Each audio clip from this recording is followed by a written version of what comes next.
Hi, my name is Hassanatu, and I have a question for you.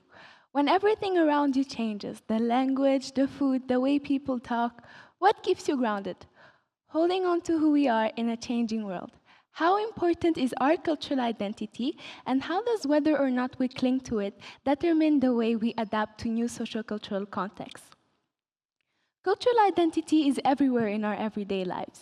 You might not have thought about it, but you have probably interacted with more than one nationality in the past week, in the context that we're in, an international school. People often describe cultural identity as being the way we talk, the way we look, the small details about us. But to me, inspired by my story, cultural identity is the strong foundation that you build across a lifetime. To me, it's a strength as a global advocate, because when you advocate for a culturally diverse world, social cultural respect and empathy are crucial abilities to have.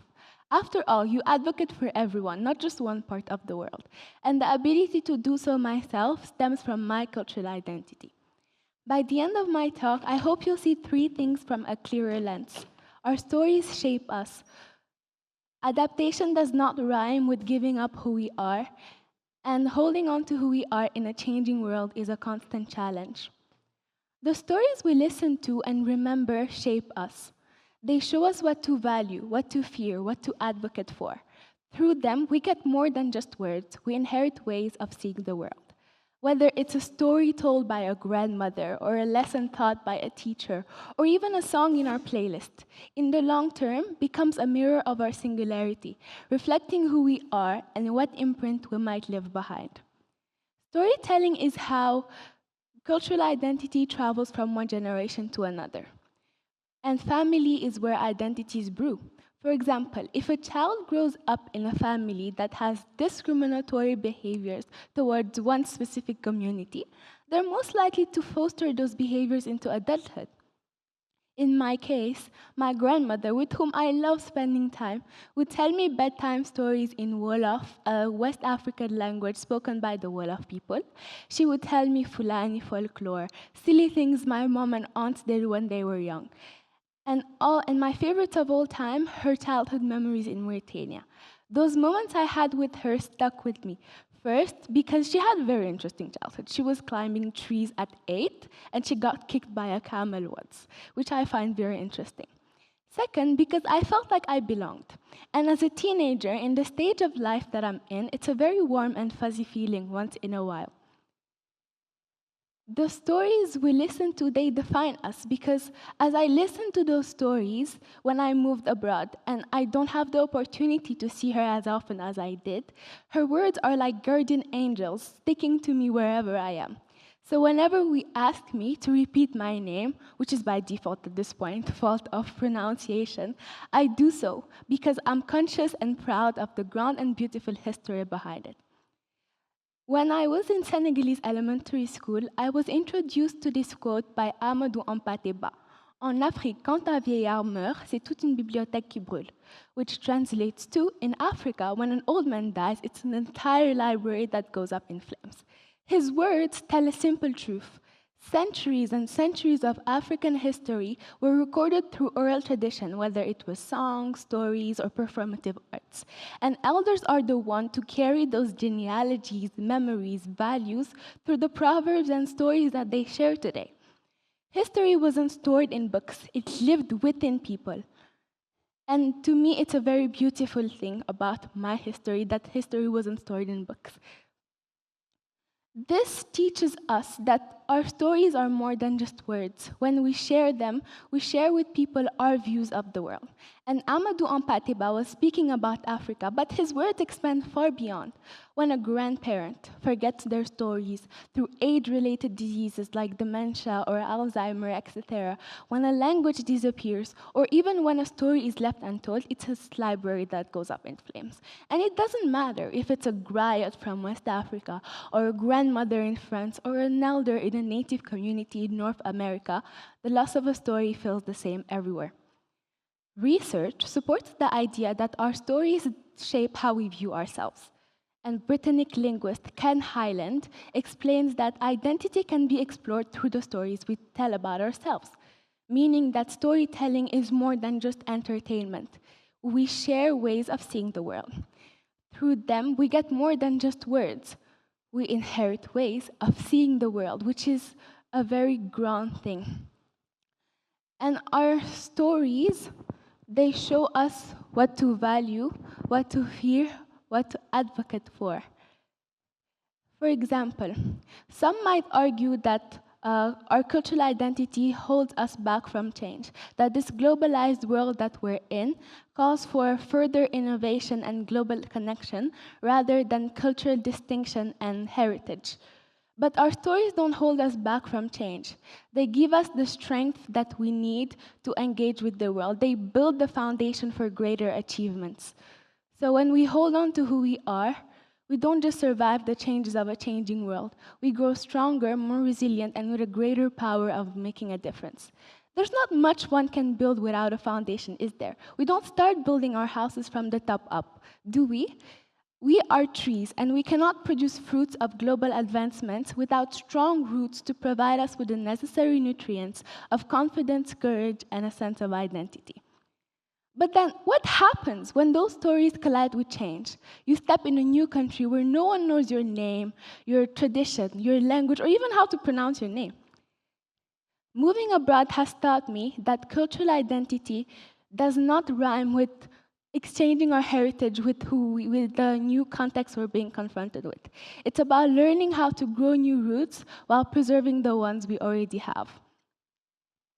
Assimilation is a process that involves the complete adoption of a new culture and the rejection of the previous one, while acculturation is a process by which a group or an individual adopts new practices and values while preserving their culture of origin. Both long-term adaptation processes have significant repercussions on one's singularity and well-being, but one of the two tends to produce better outcomes than the other. A 2020 study by Eva M. Klein, a professor at the Medical Center of Freiburg, Germany, and colleagues, have observed the relationship between mental health and acculturation in first-generation immigrant youth in Germany. The study found that adolescents who balanced their heritage culture with their host culture reported higher life satisfaction, better long-term well-being, and less acculturative stress than those who pursued full assimilation. This shows us that adapting to a new environment does not necessarily mean that we have to choose between who we are and the new context we're being confronted with. It's about learning how to accept new people, to include ourselves in new social contexts while keeping who we are and advocating for ourselves. For example, one great example of acculturation is the development of African music in the Americas, which blended ancestral rhythms with new influence to create musical genres like gospel, jazz, and blues.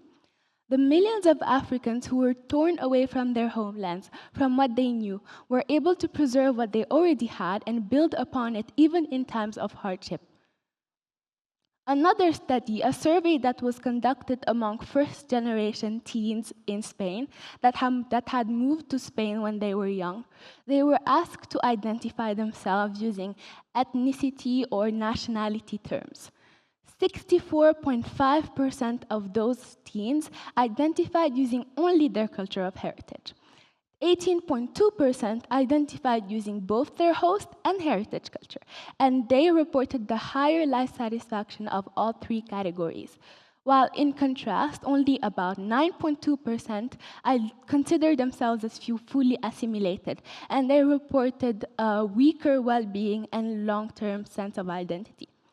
But even when we understand that preserving ourselves that adaptation does not have to rhyme with giving up who we are to adapt, the new challenge begins, holding on to who we are in a world where everything feels unfamiliar. Holding on to who we are is like protecting a candle from a very strong breeze. Every day, we are stretched from the cultures we grew up with and the world that we live in. From new jobs to new schools to the never-ending scrolling on social media, these forces of globalization and digital influence challenge us, showing how weak our sense of identity can feel in today's world. As a little girl, and when I say little girl, I talk about myself 1 year from now or even now. I listened to my grandmother's stories, I spoke Wolof with my friends and family, I wore traditional attires at school on Fridays, all those things that build the anchors of who I am today. But as I moved abroad, those anchors weren't as strong as I hoped they would be. Suddenly, I was surrounded by global media and social networks that didn't, that where my heritage was often misrepresented, simplified, or maybe stereotyped. Kids in Africa don't have food. I heard they all live in huts in Africa. Africa is a very poor country. All those phrases I heard in European elementary school that made me doubt what I knew about myself. But what I learned from this experience is that our cultural identity is not automatic. We are not born with a cultural identity. It's intentional. It meant intentionally keeping my traditions, language, mother tongue, and culture close to my heart while navigating this vast and often misleading globalized world. Another example of globalized content taking over local content is in some developing countries, in the movie theaters, for example, when the big American Hollywood blockbuster movie comes out, that's what everybody wants to see. But some local productions often struggle for visibility. And research found that this struggle is not correlated with one part of the world. It's not just Africa or just Southeast Asia, it's everywhere in the world. Study found that social media can be a double-edged sword for young users like me.